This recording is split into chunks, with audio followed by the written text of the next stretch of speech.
लक्ष्मण झूला के पास में ऋषिकेश में जर्मन बेकरी है, काफ़ी फेमस बेकरी है और हम यहाँ पे आज डिनर करने वाले हैं। तो मैं आपको दिखाना चाहता हूँ कि इसकी क्वालिटी क्या क्या है, क्या क्या मेन्यू में है। देखिए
लक्ष्मण झूला का भी व्यू आ रहा है यहाँ से और ये गंगा जी बह रही हैं।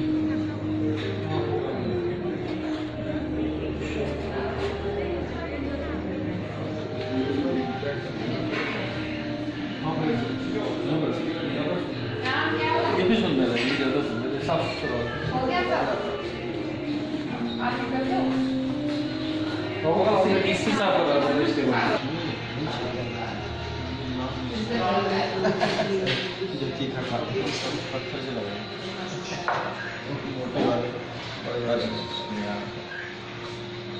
ऐसे कलर भी टूटे हुए हैं। ये लक्ष्मण झूला का बेस्ट वो है व्यू है, बहुत सुंदर है। क्या नाम है इसका रेस्टोरेंट का? ये जर्मन बेकरी, बहुत सुंदर। हाँ ये खुल जाएगी, ये बढ़िया, खिड़की खोलिए, टाइट हो गई, कोई बात नहीं।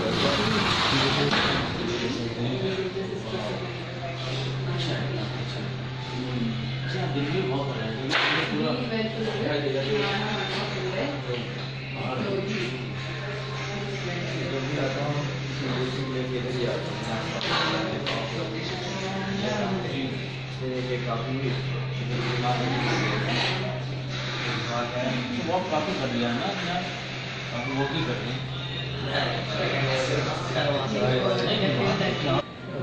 तो ये लक्ष्मण झूला है और ये स्वामी जी, ये मंदिर का नाम क्या है? वैष्णो देवी मंदिर है क्या? बहुत फेमस मंदिर है अपना। हाँ शायद वैष्णो देवी मंदिर है। नाथ मंदिर का इसे बोलते हैं, कई मंजिला खुशबू है यहाँ पे, बहुत शानदार। फ्रेश एयर है यहाँ पर और क्या, नो पोल्यूशन जोन है।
अरे रहने दो, आप ना जो बना रहे हो वो बनाओ, खाने दो आराम। हाँ आप अपने लिए बनाओ, हम आकर देखते हैं, ठीक है?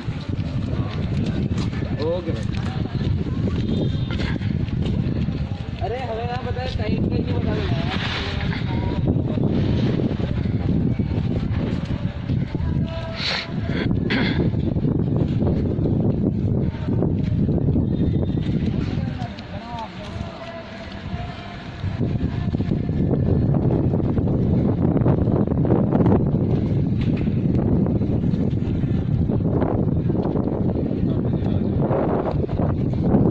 पे बैठते हैं। किस घाट पे? जिसमें झूला में जहाँ बैठते थे हम। हाँ।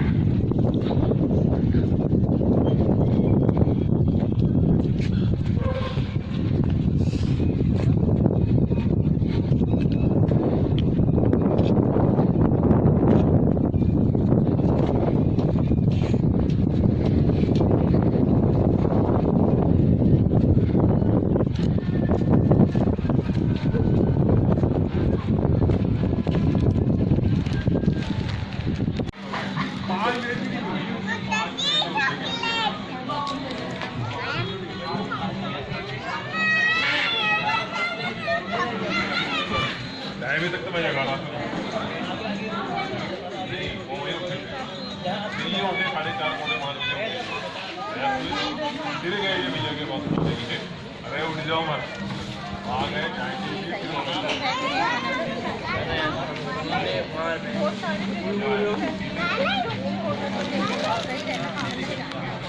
कुछ नहीं है।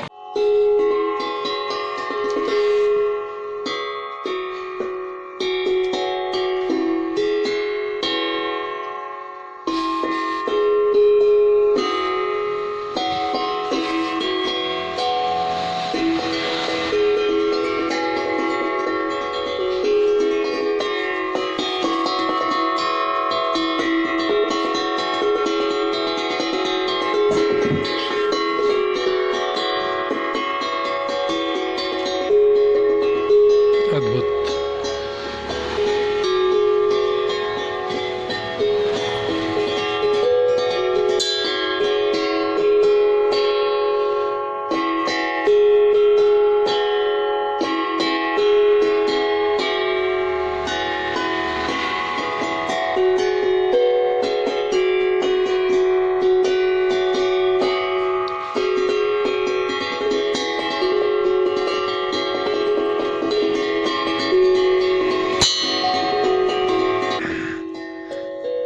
हाँ, अलग अलग। ये है सरगम।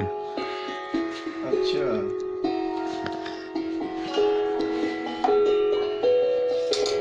ये देखिए, अब देखिए, ये देखिए। एक से बजाते हैं कि दो से? एक से दो से बजाते हैं वैसे। अच्छा। मैं एक से दिखा देता हूँ।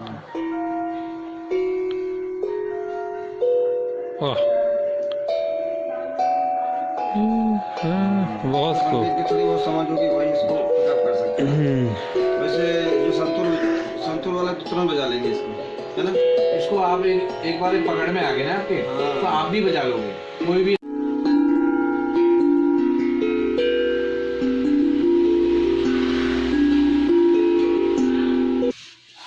ये तो अद्भुत वाद्य यंत्र है भाई। अब लगता है हमको बुढ़ापे में अब संगीत में आना पड़ेगा लौट के। हाँ हाँ बिल्कुल।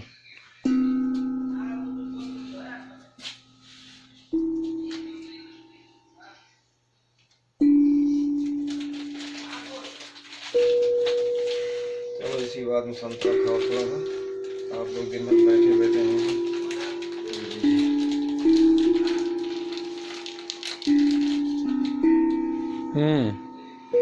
चाय पी रहे हैं।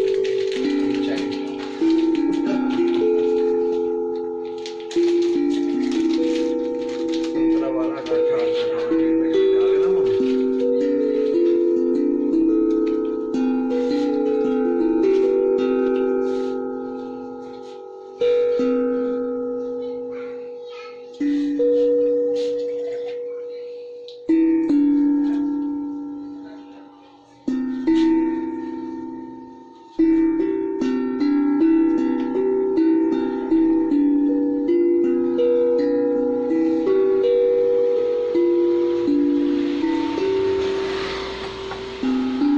अद्भुत साउंड है ये, बहुत सुंदर।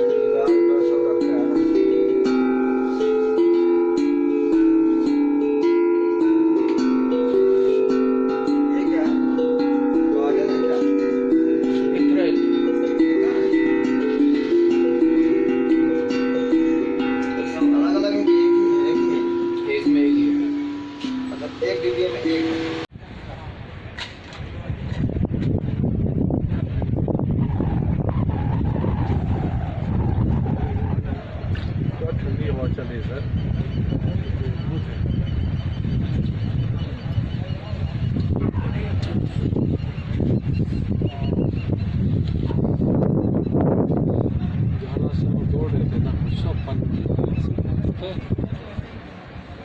फोटो खींचे अपनी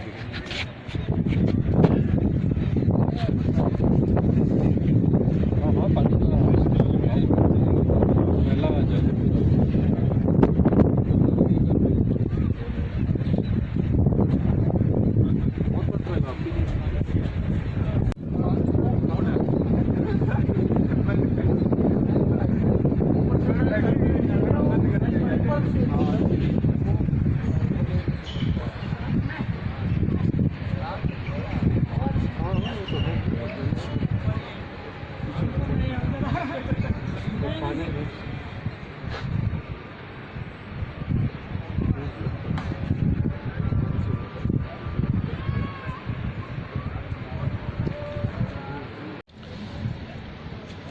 हम आज गंगा घाट पे ऋषिकेश में बैठे हैं। मेरे पीछे लक्ष्मण झूला है और आज हम जो लाफ्टर गुरु हैं स्वामी ओमो लाफ्टर गुरु, मैं उनसे कुछ अपने प्रश्न पूछना चाहता हूँ जो अक्सर मुझे कुछ महीनों से तो बहुत ही परेशान कर रहे हैं। पिछले वर्ष 6 जून को मेरे पिता का गोलोक गमन हुआ, जो महानतम संगीतकार थे, मेरे गुरु भी थे, पिता थे, और उनकी कमी मैं हर जगह महसूस करता हूँ। पहले जब मैं घर से बाहर रहता था तो मैं उनको घर जाके याद करता था। अब ये फ़र्क आ गया है कि वो हमेशा मेरे साथ रहते हैं अदृश्य रूप में। लेकिन मुझे शंका होती है कि ये मेरा भ्रम है कि ऐसा सत्य है। तो स्वामी जी से मैं पूछना चाहूँगा कि जो मैं अपने पिता के बारे में महसूस करता हूँ कि वो मेरे साथ हमेशा रहते हैं अदृश्य रूप में, तो स्वामी जी आप बताइए कि ये कौन सी चित्त की दशा है मेरी, और इसके बारे में आप क्या कहना चाहेंगे? मेरी कौन सी दशा है ये? क्या मेरा भ्रम है कि वास्तविकता है? आप क्या कहना चाहेंगे? इसको आप साथ कह सकते हैं। भ्रम क्या हो, तो आपको ये पता है कि प्रत्येक व्यक्ति मरता है, परंतु गीता कहती है न जायते मेरे देवा कदाचन जी, कभी कोई मरता नहीं और ना ही कोई जीवित रहता है।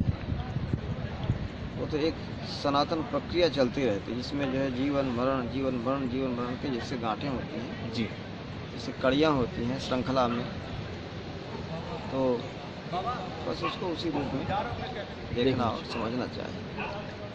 आपका अपना कर्तव्य क्या है, बस उस कर्तव्य का पालन करते हुए पढ़ते रहें आगे बस।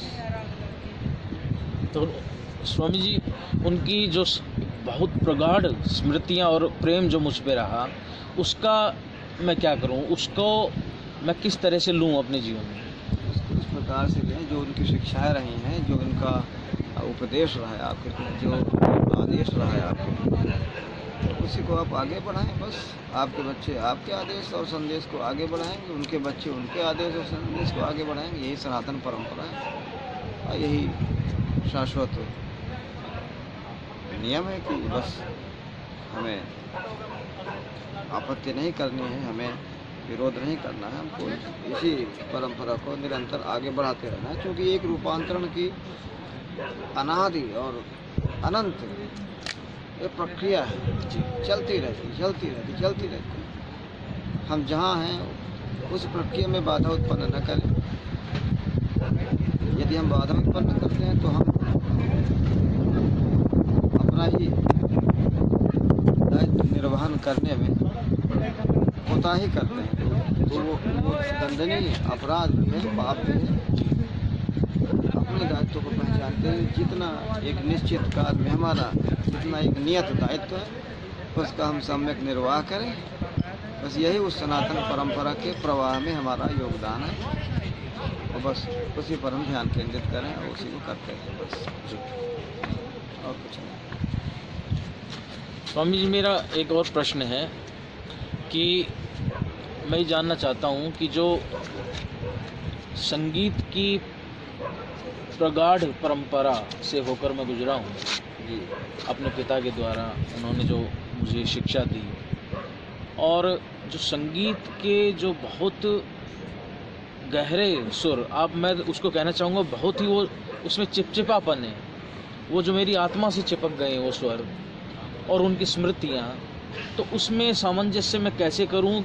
अगर मैं संगीत को भूल जाऊँ या इग्नोर करूँ तो मैं स्वयं समाप्त हो जाऊँगा, और अगर मैं संगीत को ज़िंदा रखता हूँ तो स्मृतियाँ भी बहुत ज़्यादा प्रगाढ़ मात्रा में मुझ पर हावी होती हैं। तो इसमें संतुलन कैसे बने? ठीक है। स्मृतियाँ यदि प्रेरक तत्व का काम करती हैं तो स्मृतियाँ सकारात्मक हैं और सार्थक हैं, और जो स्मृतियाँ विक्षेप उत्पन्न करते हैं, आपको अपने कर्तव्य के निर्वहन में विघ्न उपस्थित करते हैं, तो उन्हीं के निवारण के लिए योग, प्राणायाम, ध्यान इत्यादि